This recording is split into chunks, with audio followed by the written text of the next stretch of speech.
Welcome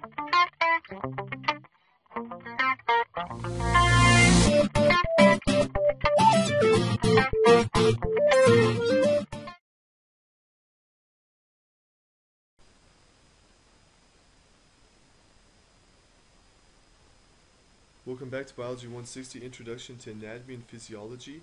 We're talking about the skeletal system. This is the second part of the skeletal system lecture. Today we're going to be looking at the anatomy, the gross and microscopic anatomy of bones. Hello? Hello? Come in.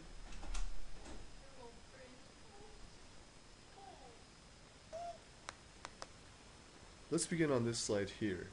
So here we have a picture of a long bone. We know this is a long bone because it is longer than it is wide. And I want to point out the major features of the long bone here. We have something called the diaphysis.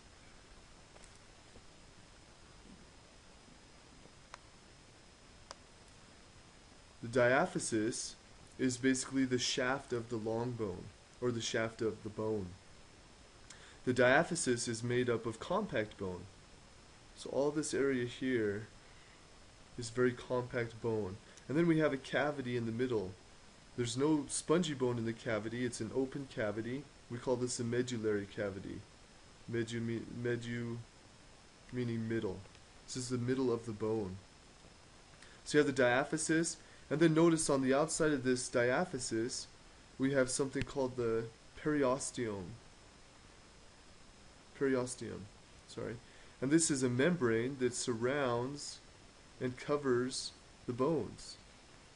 And you can see a little bit better over here on this picture here. This is the periosteum. So you can take that bone and you can remove this periosteum, this thin membrane around the bone. Holding the periosteum, sorry, I keep on not being able to say that word. Holding the periosteum to the long bone, we have what are called perforating fibers, also known as Sharpie's fibers, and these hold the periosteum to the long bone. And so as you pull it away here, we have all these fibers that are attaching it to the bone. Notice here that we have these major arteries coming along the bone, but then they go in through the periosteum and they inundate the bone. So I mentioned before that the bone is it's a living organ. It's always changing and reshaping and reforming, and we'll talk about how that's working here a little bit later. But notice that the blood vessels go into the bone, and so our bone is inundated with this blood. So that's the shaft. That's the diaphysis. On each side of the diaphysis, we have the epiphysis. And these are the ends of the bones. So this whole area here is going to be the epiphysis. And here we have a smaller epiphysis on this side. Notice the names here. We have the distal epiphysis. So think back to the meaning of distal. And then we have the proximal. So these are some terms we went over in one of the very first lectures that we had, talking about the directional terms. So proximal means closer to the attachment to the body. Distal means farther away. That means that this proximal side over here, this is where this long bone is going to be attaching to the main part of the body. And this distal part here, this is where this is going to be farther away. Looking at the epiphysis, we have articular cartilage.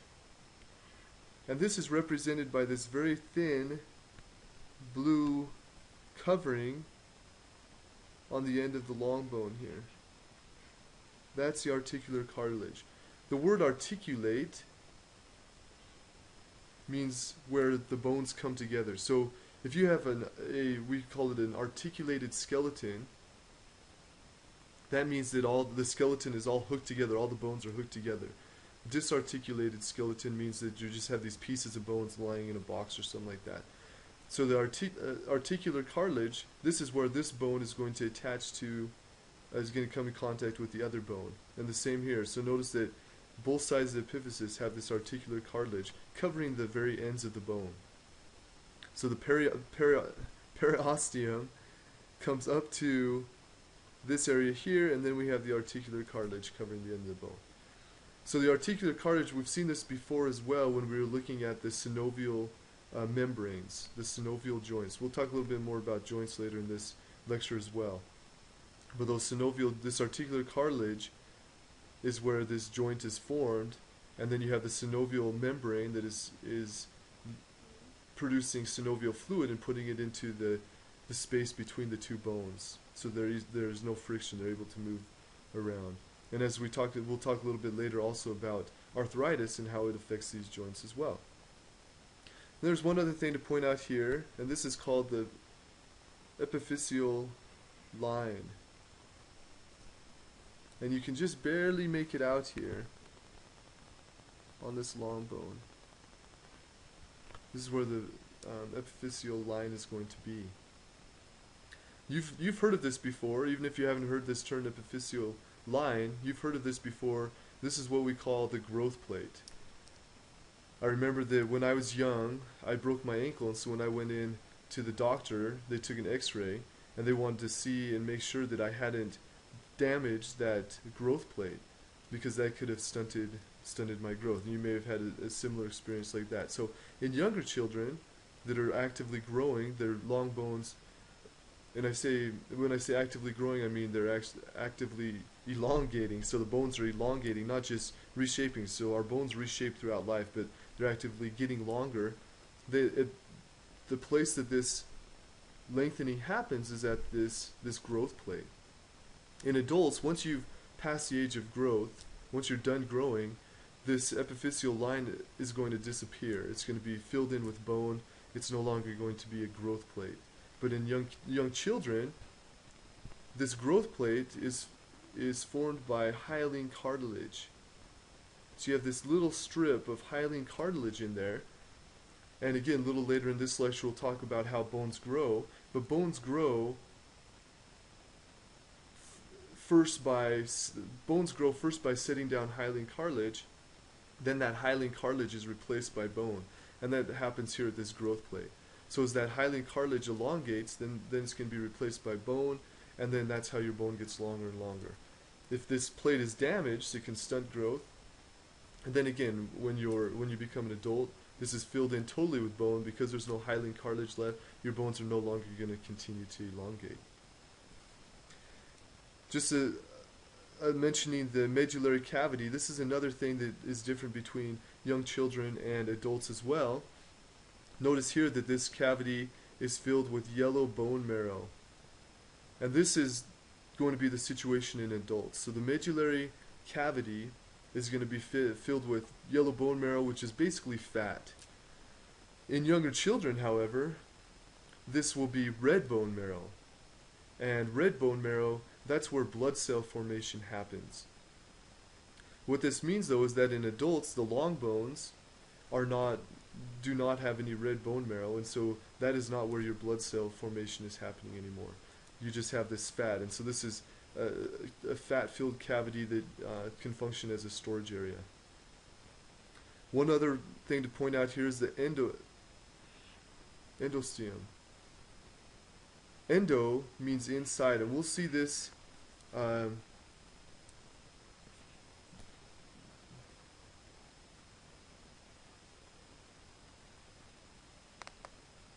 suffix throughout the semester. So endo means in. This means this is the inner lining of the bone. So the periosteum is on the outside, endosteum is on the inside. So that's the gross anatomy of the bones. Let me mention that there are some bone markings on bones as well. So when you're looking at a bone, there are certain parts of the bones that function in connecting muscles. We have ligaments, we have blood vessels coming in to the bones. There's a lot of things happening with bones. And so as you look at the bone, you're going to see these features of bones where these different things happen. You can either have what are called processes, or you're going to have cavities or depressions.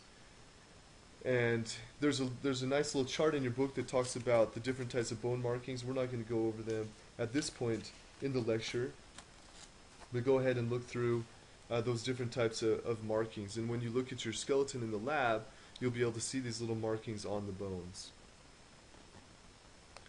These are useful to learn because, again, once again, this idea that structure equals function. So the structure and the markings of the bones tell you about those bones and what they do. Let's go on now to the microscopic anatomy of bones. So what we have here is a small section of a long bone that's been taken out, and we're going to be looking at this here. So now we're looking at an up close to get our bearings here to see where we're at. Notice this is the periosteum here, that membrane around. We've got our Sharpie's fibers in here as well, holding that periosteum to the bone. We have our blood vessels coming in, and then these blood vessels are now going to inundate the bone. This section here is compact bone. Notice how there aren't any really spaces in. We'll look at this a little bit closer, and there are little spaces, but it's very compact. Over here in this area here, we have our spongy bone. Notice the large spaces. So here's our spongy bone, and here is our compact bone over here. What we're going to look at now are these things called osteones. So this little circular piece of compact bone is called the osteone. And this is where the cells in the bone live. Remember, bone is connective tissue, so we have these cells living in the bone, and they're secreting the bone and basically packing it around themselves. We also have these things called lamellae, and you can see these little dots here, these little darker dots. Those are the lamellae. And we're going to look at those a little bit closer as well. We have these canals that are running up through the osteones. These are called the central or the Haversian canals. So each of these osteones has a blood vessel coming up straight up the middle in this canal. And then we have perforating canals that are coming crosswise, going across the bone and connecting the central canals. So we have the blood vessel initially coming into the bone. It's going to be moving across these perforating canals into the central canals. And so every part of your bone is going to have access to this blood as the blood vessels inundate and move throughout the bone. So let's take a little closer look here at the bone, at the osteones. So now what we're looking at, we've taken a piece of that osteone. If you look over at this picture, and this is what a bone actually looks like on a microscope, and you'll see this when you look at the virtual slides in your lab. This is an osteone here. Notice these little dark spots. These are where the bones are. These are where the bones are. The bone cells are going to be located. And these rings, these are they call these lamellae. So you have these rings going around. So if we were to draw an osteone, we have a circle like this, and then we have some inner rings here. Each of these rings would be called the lamella. And then we have these little dark spots around these rings, and these are the lacuna, or the plural being lacunae. And so these are the little dark spots that we saw on that previous slide.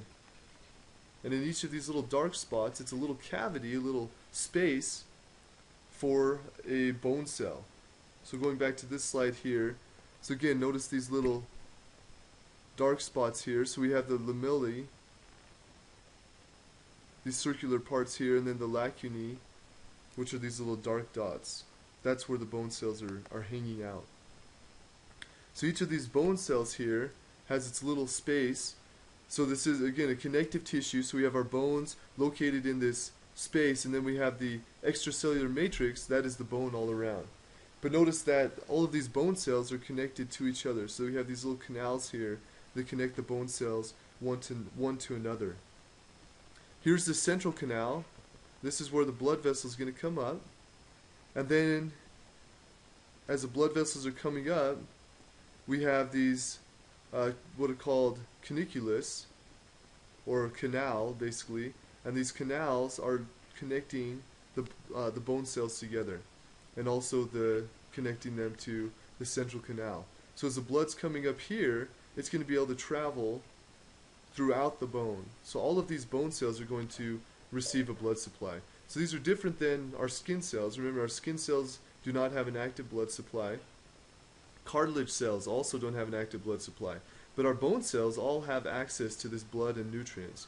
And so they're going to be very active. They can actively build, grow, or break down bone as needed. Osteocyte is the word for a mature bone cell. So whenever you see the suffix osteo, you know that you're going to be talking about bone. So notice osteon, that's bone. Osteocyte means the cell of a bone. So we have these osteocytes. There's a couple other types of bone cells as well. One is called an osteoblast, and it's a type of cell that builds bone. We also have things called osteoclasts, and they break down bone. So as we're living our life, our bone is constantly being built up and broken down, and these are the cells that actually carry that out. So osteoblast, think about B. B is for build. So osteoblasts build bone. Osteoclasts are they're very large cells, and they break down this bone as needed. So the important things here to remember. So we have these spaces where our osteoclasts are hanging out, but they have this blood supply coming up through the central canal, going through the central canal, and then coming in and inundating all of these, going through the perforating canals, the sideways canals. All the bone cells, have access to this blood, and they're able to build up bone and break down bone in these osteons.